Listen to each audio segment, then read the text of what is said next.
Good morning students.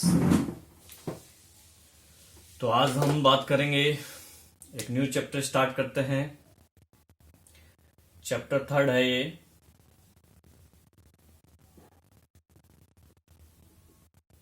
और नाम है इसका electrochemistry. Electrochemistry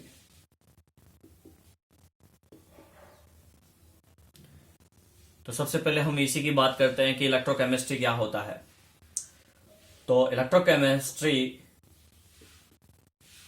it is the branch of science, science बोल दीजिए या केमिस्ट्री बोल दीजिए, केमिस्ट्री बोल सकते हैं आप। It is the branch of chemistry in which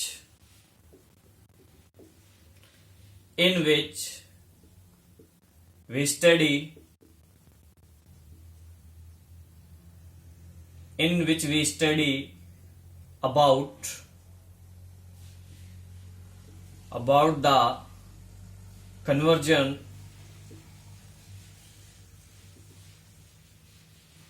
of chemical energy and electrical energy। तो केमिकल एनर्जी को इलेक्ट्रिकल एनर्जी में या इलेक्ट्रिकल एनर्जी को केमिकल एनर्जी में चेंज करना और उसके बारे में स्टडी करना। तो जिस ब्रांच में अपन इन सब की स्टडी करते हैं, एनर्जी का जो कन्वर्जन हो रहा है, एनर्जी में जो चेंजेज हो रहा है, उन सब की स्टडी जिस ब्रांच में करते हैं उस ब्रांच को इलेक्ट्रोकेमिस्ट्री बोलते हैं। उस ब्रांच को क्या बोला जाता है? इलेक्ट्रोकेमिस्ट्री। आगे बात समझ में। अब इसमें हम वही बात करेंगे चैप्टर में जो 60% है हमारा आरबीएसई बोर्ड में, 40% जो सिलेबस हट गया है उसकी बात नहीं करेंगे अपन, ठीक है। तो 60% जो जो होगा वो मैं आपको पढ़ा दूंगा। अब देखिए, एक चीज है इसमें जिसकी डेफिनेशन सब में पता होनी चाहिए। Definition of electrolysis. इलेक्ट्रोलाइसिस क्या होता है? तो एक process of A decomposition of electrolyte by the passing of electricity through it's aqueous solution, और मेल्ट हो जाए वो स्टेट। देखिए,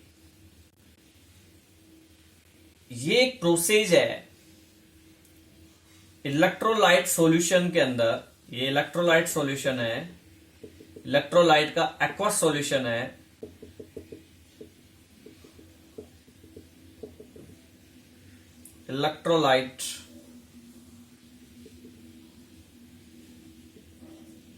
इलेक्ट्रोलाइट का एक्वस सॉल्यूशन है, ठीक है ना। पानी के साथ सॉल्यूशन बनाया अपन ने। इलेक्ट्रोलाइट लाइक जैसे NaCl हुआ, ठीक है, CuSO4 हुआ, कॉपर सल्फेट हुआ, KCl हुआ, ये कुछ इलेक्ट्रोलाइट्स हैं। तो सपोज कि हमने इसमें NaCl ले लिया है, NaCl का एक्वस सॉल्यूशन है। तो अब इसमें इलेक्ट्रोड्स लगा दें, इलेक्ट्रोड्स लगा के अपन इसमें करंट पास करें, ठीक है। तो जब इसमें इलेक्ट्रिक करंट पास करेंगे, इलेक्ट्रिसिटी पास करेंगे, तो ये जो है आयंस में ब्रेक हो जाए, ये क्या हो जाए? आयंस में टूट जाए। लाइक जैसे NaCl है, इलेक्ट्रिक करंट पास करने पर ये Na+ एंड Cl- बनाएगा। CuSO4 है, इलेक्ट्रिक करंट पास किया, Cu+2 एंड SO4- बनाएगा। KCl है, इलेक्ट्रिक करंट पास किया, K+ एंड Cl- बनाएगा। तो ये जो प्रोसेस होता है, इस प्रोसेस को ही बोलते हैं इलेक्ट्रोलाइसिस। इस प्रोसेस को इलेक्ट्रोलाइसिस बोलते हैं। एंड जो ये सोल्ट्स, कुछ सोल्ट है, कुछ कंपाउंड्स हैं जो कि इलेक्ट्रिक करंट पास होने पर आयंस में ब्रेक हो जाते हैं एक्वस सॉल्यूशन के अंदर, तो इन इन कंपाउंड्स को बोलते हैं इलेक्ट्रोलाइट। आगे बात समझे, ये कंपाउंड्स होते हैं आपके इलेक्ट्रोलाइट, और इस प्रोसेस को हम बोलते हैं इलेक्ट्रोलाइसिस। क्लियर। अब कुछ इससे रिलेटेड कुछ छोटी छोटी डेफिनेशंस हैं जिनकी बात हम करेंगे। तो फर्स्ट ऑफ है conductance of electrolytic solution. Conductance of electrolytic solution.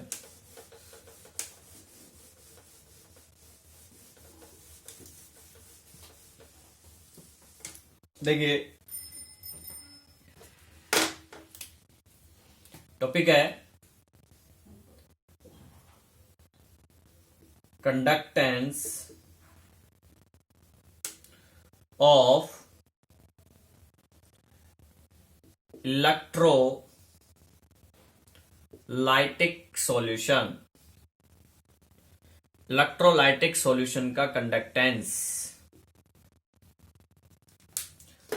अब इसमें क्या है डेफिनेशन। सॉल्यूशंस जो है इलेक्ट्रोलाइटिक, जो सॉल्यूशन ऑफ इलेक्ट्रोलाइटिक, जो इलेक्ट्रोलाइटिक सॉल्यूशन है वो क्या होता है, कंडक्टेंस होते हैं, इलेक्ट्रिसिटी के कंडक्टर होते हैं, यानी इलेक्ट्रिक करंट पास हो जाएगा उनमें से, ठीक है ना। और ये जो सॉल्यूशंस हैं वो ओम लॉ को फॉलो करते हैं। तो according to Ohm law, according to Ohm's law क्या होता है, पिछली क्लासों में पढ़ा होगा आपने, R directly proportional to L, length के डायरेक्टली प्रोपोर्शनल होता है रेजिस्टेंस। इसके अलावा इसको हम जो स्पेसिफिक आगे आएगा रोल लगा देंगे। आर डायरेक्टली प्रोपोर्शनल होता है, इनवर्सली प्रोपोर्शनल होता है एरिया, सरफेस एरिया वायर का, ठीक है। दोनों इक्वेशन से हम क्या बनाएंगे, R proportional to L upon A, equation number 3। Sign हटाएंगे तो R equal to rho L upon A. अब यहां एल क्या है, एल इजिकल टू है लॉन्गिट्यूडनल डिस्टेंस बिटवीन इलेक्ट्रोड्स, यानी इलेक्ट्रोड्स के बीच का डिस्टेंस है ये। जैसे ये इलेक्ट्रोड्स लगे हुए हैं सॉल्यूशन के अंदर, ये कैथोड और ये एनोड, तो इन बीच का जो डिस्टेंस है ये एल है, ठीक है। और A is equal to cross section area of electrodes. Electrodes का क्रॉस सेक्शन एरिया है, मतलब ये इलेक्ट्रोड है तो इसकी जो मोटाई है वो एरिया, ठीक है। एंड जो रो यूज हुआ है यहां पे, रो ये कांस्टेंट है, is a constant of proportionality, ठीक है। कांस्टेंट है ऑफ प्रोपोर्शनलिटी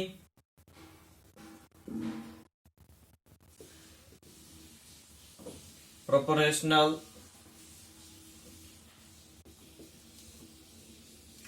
इसको स्पेसिफिक रेजिस्टेंस बोलते हैं।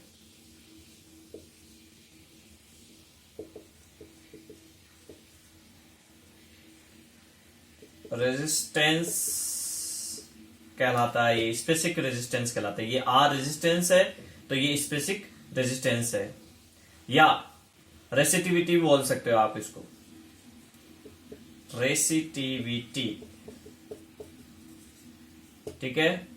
तो रेसिस्टिविटी बोल सकते हो या स्पेसिफिक रेजिस्टेंस भी बोल सकते हो। तो ये आपको ध्यान होना चाहिए, ये रेजिस्टेंस है, ये स्पेसिफिक रेजिस्टेंस या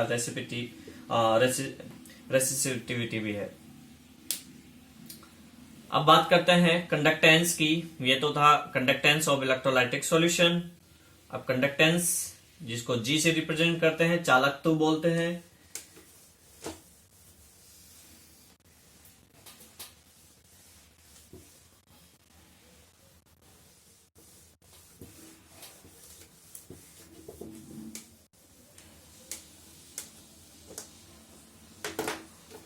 देखिए टॉपिक है conductance G, conductance G, capital G. तो it is the reciprocal of the resistance and it's express by G. इसको रिप्रेजेंट करते हैं जी से, और ये रेसिप्रोकल होता है रेजिस्टेंस का। मीन्स की जी रेसिप्रोकल है रेजिस्टेंस का, इजिकल टू 1/R। आर क्या है? रेजिस्टेंस है, इसका रेसिप्रोकल है ये। ठीक है, समझ रहे हो? और आर की वैल्यू अपन ने निकाली थी अभी, are equal to row L/A, ये निकाली थी।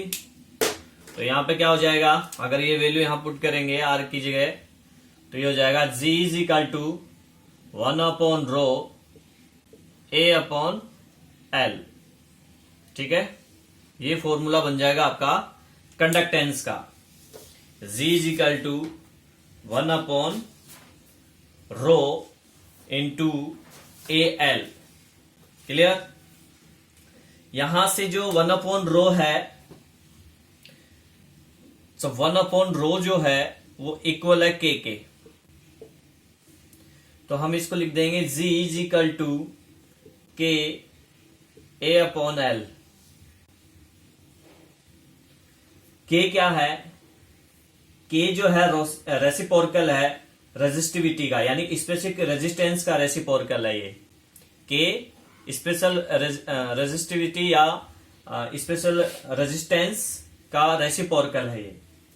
ठीक है, जिसको हम क्या बोलते हैं? जिसको हम बोलते हैं कंडक्टिविटी। कंडक्टिविटी या स्पेसिफिक कंडक्टेंस। कंडक्टिविटी, ये ध्यान दें आप, थोड़ा थोड़ा छोटे छोटे टॉपिक्स हैं, क्योंकि आगे यूज होंगे ये वर्ड्स। जब आगे यूज होंगे तो आपको कंफ्यूजन नहीं होना चाहिए। के क्या है? कंडक्टिविटी है, या फिर इसको स्पेसिफिक कंडक्टेंस भी बोलते हैं।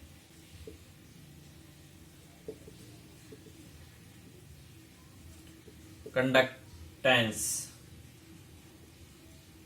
आगे बात समझें, जो कि रेसिप्रोकल होता है स्पेसिफिक रेजिस्टेंस या रेजिस्टिविटी का।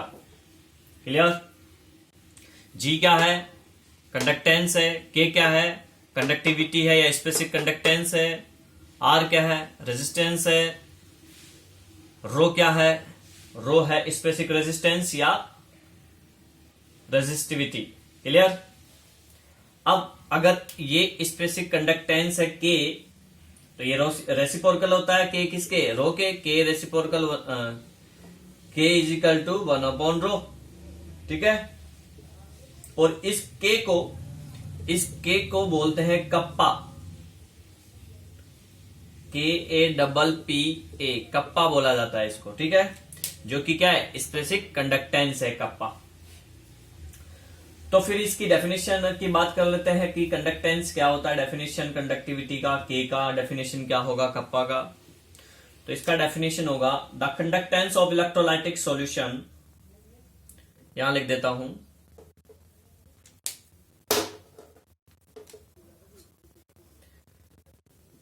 The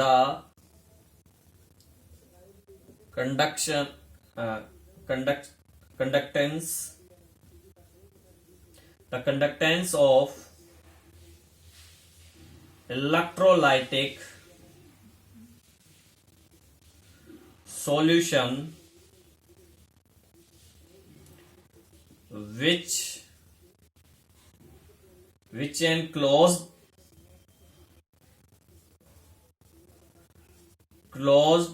between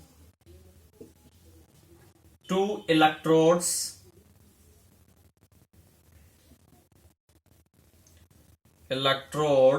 of 1 centimeter square of cross section area and placed at a distance 1 centimeter apart from each other is called kappa, यानी कि स्पेसिफिक कंडक्टेंस। इसका मतलब ये हुआ कि जो कंडक्टेंस है किसका कंडक्टेंस है 1 सेंटीमीटर क्यूब 1 मिलीलीटर जिसका वॉल्यूम है, इलेक्ट्रोलाइटिक सॉल्यूशन है जिसका कंसंट्रेशन है ये, तो उसको स्पेसिफिक कंडक्टेंस बोलते हैं। या यूं कह सकते हो कि दो इलेक्ट्रोड्स हैं जिनके बीच में डिस्टेंस है 1 सेंटीमीटर, दो इलेक्ट्रोड्स हैं जिनका क्रॉस सेक्शन एरिया है 1 सेंटीमीटर स्क्वायर, ठीक है ना, और जिनके बीच में डिस्टेंस है 1 सेंटीमीटर। अगर दो इलेक्ट्रोड्स लगे हुए हैं ये सॉल्यूशन के अंदर, ये दो इलेक्ट्रोड्स हैं 1 और 2 कैथोड और एनोड, तो इनके बीच की डिस्टेंस 1 सेंटीमीटर है। ये जो डिस्टेंस है वो 1 सेंटीमीटर है यूनिट, ठीक है। और इलेक्ट्रोलाइट्स का जो इलेक्ट्रोड्स है उनका क्रॉस सेक्शन जो है, इनका क्रॉस सेक्शन एरिया कितना है, वो है 1 सेंटीमीटर स्क्वायर, दोनों का 1 सेंटीमीटर स्क्वायर है, ठीक है। देन इस सॉल्यूशन का जो भी होगा कंडक्टेंस, इस सॉल्यूशन का जो कंडक्टेंस होगा वही स्पेसिफिक कंडक्टेंस कहलाता है, यानी कप्पा कहलाता है। आई बात समझ में? ठीक है। तो अब अगर यहां पे वैल्यू रखे हम cross section area A is equal to 1 centimetre square, L is equal to distance 1 centimetre, then G is equal to K होगा, क्योंकि यहां 1 रख देंगे, यहां 1 रख देंगे, यहां 1 रख देंगे, तो जी इज इक्वल टू क्या होगा, के हो जाएगा, कप्पा के। यानी कंडक्टेंस जो है स्पेसिफिक कंडक्टेंस के इक्वल हो जाएगा अगर A is equal to 1 centimetre square और L is equal to 1 centimetre हो तो। क्लियर? इसके अलावा सेल कांस्टेंट की बात करते हैं नेक्स्ट।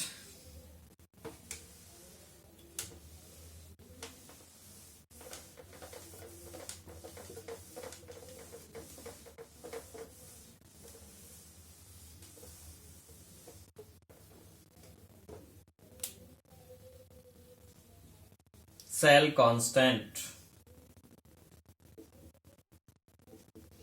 कांस्टेंट को रिप्रेजेंट करते हैं जी स्टार, ठीक है। क्या होता है, सेल कांस्टेंट रेशियो होता है लेंथ और क्रॉस सेक्शन एरिया का।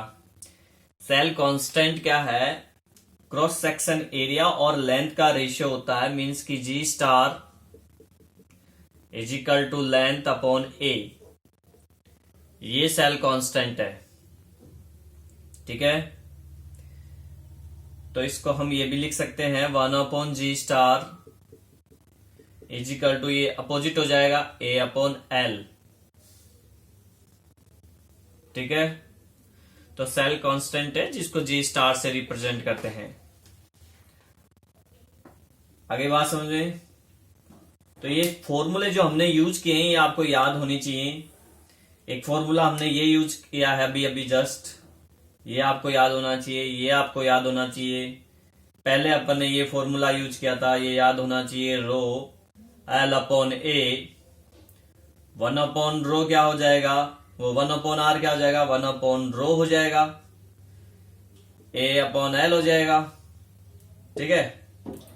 और जी वाला फॉर्मूला क्या था, जी के इंटू 1 अपॉन जी लिख सकते हैं इसको, क्योंकि यही तो वैल्यू थी यहाँ पे।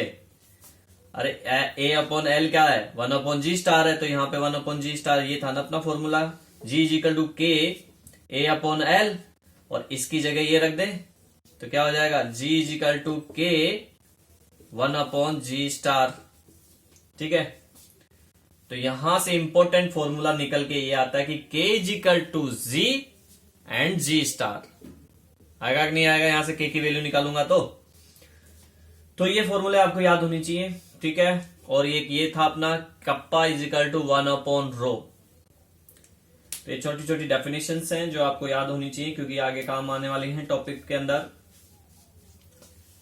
चलो एक चीज और बता देता हूं मैं छोटी सी इसमें आपको, कि जो कंडक्टिविटी है ऑफ इलेक्ट्रोलाइटिक सॉल्यूशन की, इलेक्ट्रोलाइटिक सॉल्यूशन की जो कंडक्टिविटी है वो किस पे डिपेंड करती है? तो वो डिपेंड करती है एक तो nature of electrolyte, nature of electrolytes,